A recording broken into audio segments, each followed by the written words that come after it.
Chapitre 1. Au commencement. La Bible nous raconte comment ce monde, stupéfiant par sa complexité et sa vie, a commencé, comment l'homme a été créé et pourquoi, comment l'humanité s'est rebellée contre son Créateur et l'ignore, et comment la terrible malédiction de Dieu, la mort, découle du péché des hommes contre lui.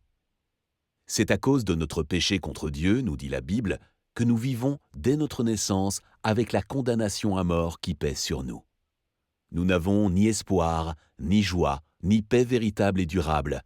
Seule la mort nous attend.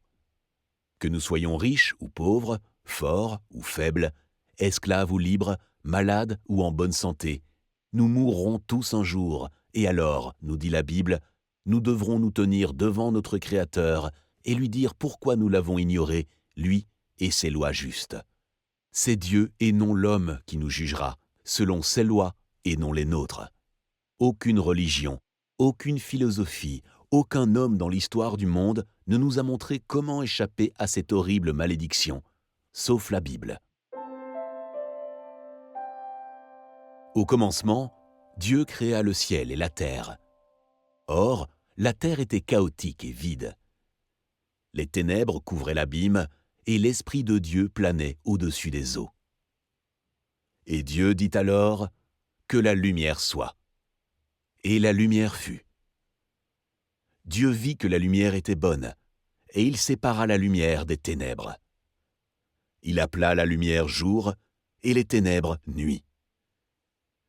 Il y eut un soir, il y eut un matin. Ce fut le premier jour. Puis Dieu dit qu'il y ait une étendue entre les eaux pour les séparer. Dieu fit l'étendue. Il sépara les eaux qui étaient sous l'étendue des eaux qui étaient au-dessus. Et ce fut ainsi. Dieu appela cette étendue « ciel ». Il y eut un soir, il y eut un matin. Ce fut le deuxième jour. Puis Dieu dit que les eaux d'au-dessous du ciel se rassemblent en un seul endroit pour que la terre ferme paraisse. Et ce fut ainsi. Dieu appela terre la terre ferme, et mer l'amas des eaux. Dieu vit que c'était bon. Puis Dieu dit que la terre se couvre de verdure, de l'herbe portant sa semence, et de chaque espèce d'arbre produisant du fruit, portant chacun sa semence partout sur la terre. Et ce fut ainsi. La terre fit germer de la verdure, chaque espèce d'herbe portant sa semence, et chaque espèce d'arbre produisant du fruit, portant chacun sa semence. Dieu vit que c'était bon. Il y eut un soir, il y eut un matin, ce fut le troisième jour. Puis Dieu dit que dans l'étendue du ciel, il y ait des luminaires pour distinguer le jour de la nuit, et pour qu'ils marquent les saisons, les jours et les années. Que dans l'étendue du ciel, ils servent de luminaires pour illuminer la terre. Et ce fut ainsi. Dieu fit 2 grands luminaires, le plus grand pour qu'il préside au jour, et le plus petit pour qu'il préside à la nuit. Il fit aussi les étoiles. Il les plaça dans l'étendue du ciel pour illuminer la terre, pour présider au jour ainsi qu'à la nuit, et séparer la lumière des ténèbres. Dieu vit que c'était bon. Il y eut un soir, il y eut un matin. Ce fut le 4e jour. Puis Dieu dit que les eaux foisonnent d'une multitude d'êtres vivants et que des oiseaux volent au-dessus de la terre dans l'étendue du ciel. Alors Dieu créa chaque espèce de grands animaux marins et chaque espèce d'êtres vivants qui se meuvent et foisonnent dans les eaux, et chaque espèce d'oiseau ailé. Dieu vit que c'était bon, et il les bénit en ces termes. « Soyez féconds, multipliez-vous, remplissez les eaux des mers, et que les oiseaux aussi se multiplient sur la terre. » Il y eut un soir, il y eut un matin, ce fut le 5e jour. Puis Dieu dit que la terre produise chaque espèce d'êtres vivants, chaque espèce de bestiaux, de reptiles et d'insectes, ainsi que d'animaux sauvages. Et ce fut ainsi. Dieu fit chaque espèce d'animaux sauvages, il fit chaque espèce de bestiaux, chaque espèce de reptiles et d'insectes. Dieu vit que c'était bon. Puis Dieu dit, « Faisons les hommes de sorte qu'ils soient notre image, qu'ils nous ressemblent. Qu'ils dominent sur les poissons de la mer, sur les oiseaux du ciel, sur les bestiaux, sur toute la terre, et sur tous les reptiles et les insectes. » Dieu créa les hommes de sorte qu'ils soient son image. Oui, il les créa de sorte qu'ils soient l'image de Dieu. Il les créa hommes et femmes. Dieu les bénit en disant « Soyez féconds, multipliez-vous, remplissez la terre, rendez-vous en maîtres et dominez les poissons des mers, les oiseaux du ciel et tous les reptiles et les insectes. » Et Dieu dit « Voici, je vous donne, pour vous en nourrir, toute plante portant sa semence partout sur la terre, et tous les arbres fruitiers portant leur semence.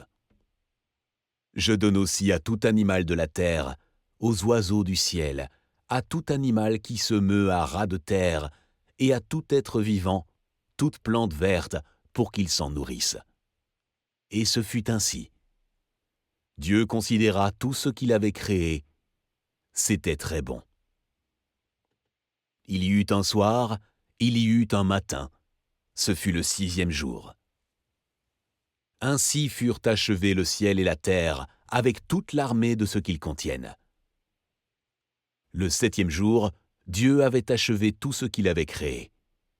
Alors il se reposa en ce jour-là de toutes les œuvres qu'il avait accomplies.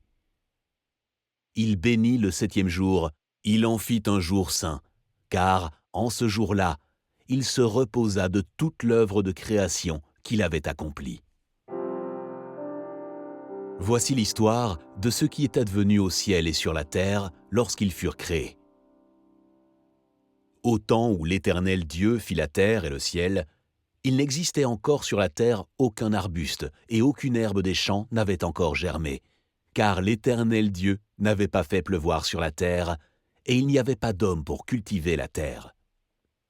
De l'eau se mit à sourdre et à irriguer toute la surface du sol. L'Éternel Dieu façonna l'homme avec de la poussière du sol. Il lui insuffla dans les narines le souffle de vie, et l'homme devint un être vivant. L'Éternel Dieu planta un jardin vers l'Orient, l'Éden, le pays des délices. Il y plaça l'homme qu'il avait façonné. L'Éternel Dieu fit pousser du sol toutes sortes d'arbres portant des fruits d'aspect agréable et délicieux, et il mit l'arbre de la vie au milieu du jardin. Il y plaça aussi l'arbre de la détermination du bien et du mal.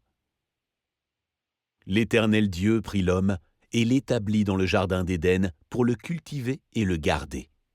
Et l'Éternel Dieu ordonna à l'homme, « Mange librement des fruits de tous les arbres du jardin, sauf du fruit de l'arbre de la détermination du bien et du mal.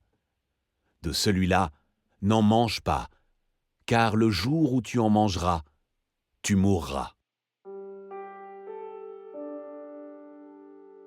Le serpent était le plus astucieux de tous les animaux des champs que l'Éternel Dieu avait fait. Il demanda à la femme, « Vraiment, Dieu vous a dit, vous n'avez pas le droit de manger du fruit de tous les arbres du jardin ?» La femme répondit au serpent, « Nous mangeons des fruits des arbres du jardin, mais celui qui est au milieu du jardin, Dieu a dit de ne pas manger de son fruit et de ne pas y toucher, sinon nous mourrons. » Alors le serpent dit à la femme, « Mais pas du tout, vous ne mourrez pas. Seulement Dieu sait bien que le jour où vous en mangerez, vos yeux s'ouvriront et vous serez comme Dieu, décidant vous-même de ce qui est bien ou mal. » Alors la femme vit que le fruit de l'arbre était bon à manger, agréable aux yeux, et qu'il était précieux pour ouvrir l'intelligence. Elle prit donc de son fruit et en mangea. Elle en donna aussi à son mari qui était avec elle, et il en mangea. Au moment de la brise du soir, ils entendirent la voix de l'Éternel Dieu parcourant le jardin. Alors, l'homme et sa femme se cachèrent de l'Éternel Dieu parmi les arbres du jardin.